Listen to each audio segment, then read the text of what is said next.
Hello friends. இப்போ நம்ம இந்த வீடியோவில் என்ன பார்க்க போறோம்னா மிளகு தக்காளி கீரை, அதாவது பார்த்தீங்கன்னா மணத்தக்காளி கீரைன்னு சொல்லுவாங்க, இல்லைன்னா சுக்கிட்டி கீரைன்னு சொல்லுவாங்க. அந்த கீரையில நம்ம பொரியல் செய்வது எப்படின்னு சொல்லி பார்ப்போம். வாங்க பார்க்கலாம். முதல்ல அடுப்பை ஆன் பண்ணிக்கிங்க.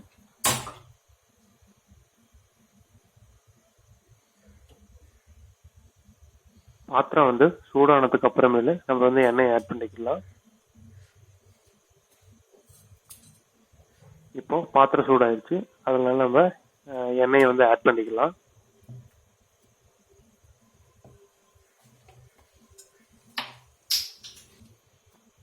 அடுத்ததா கடுகு தேவையான அளவு ஆட் பண்ணிக்கோங்க.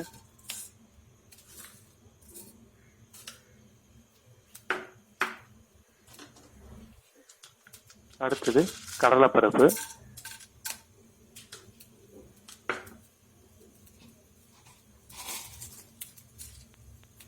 அடுத்ததா கருவேப்பிலை,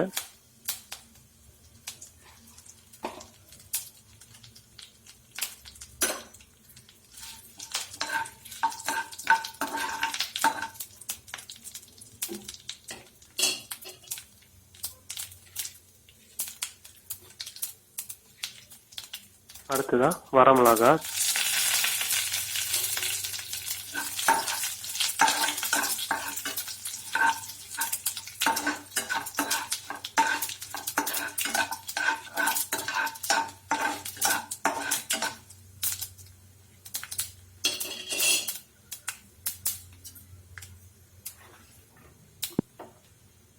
அடுத்தது பெருவெங்காயம்,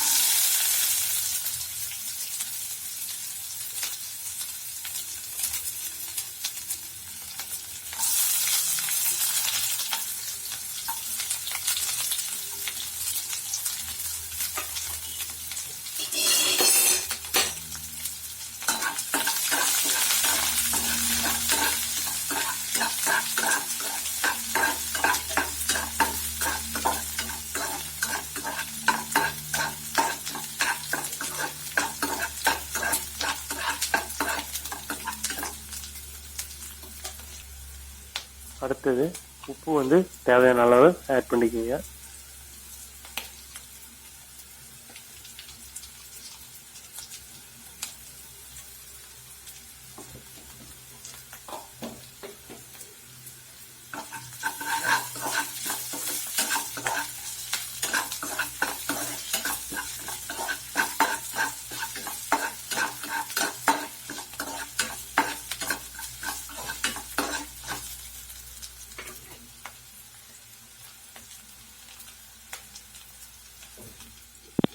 அடுத்ததா நம்ம மணத்தக்காளி கீரையை ஆட் பண்ணுவோம்.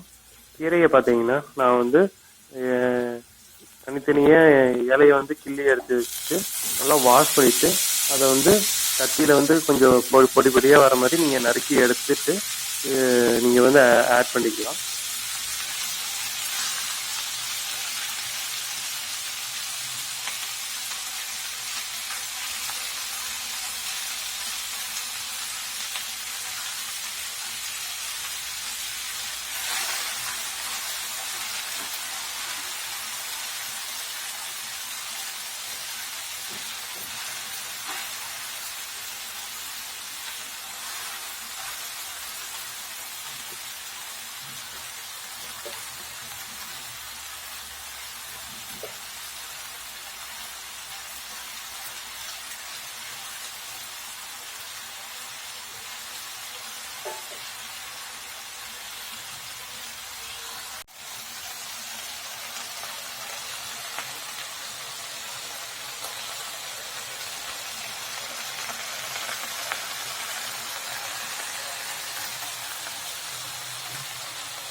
இப்போ நம்ம பாத்திரத்தை கொஞ்ச நேரம் மூடி வச்சிருவோம். அப்போ கீரை நல்லா வணக்கும்.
இப்போது நம்ம வந்து பாத்திரத்தை வந்து ஓப்பன் பண்ணுவோம். பார்த்தீங்கன்னா கீரை வந்து நல்லா வணங்கிருச்சு. இருந்தாலும் இன்னும் தண்ணியாக இருக்குது. தண்ணியெல்லாம் வந்து ட்ரை ஆகிற அளவுக்கு நீங்கள் வந்து கொஞ்ச நேரம் மூடி வச்சுருங்க.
பார்த்தீங்கன்னா ஓரளவுக்கு நல்லா கீரை வந்து வணங்கிருச்சு. நாம் கடைசியாக வந்து தேங்காய், திருவண்ண தேங்காய் வந்து நம்ம வந்து இப்போ ஆட் பண்ணிக்கலாம்.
இப்போ கீரை வந்து நல்லா வணங்கிருச்சு. அதில் இருந்த தண்ணியெல்லாம் சுத்தமாக வந்து ட்ரை ஆயிடுச்சு.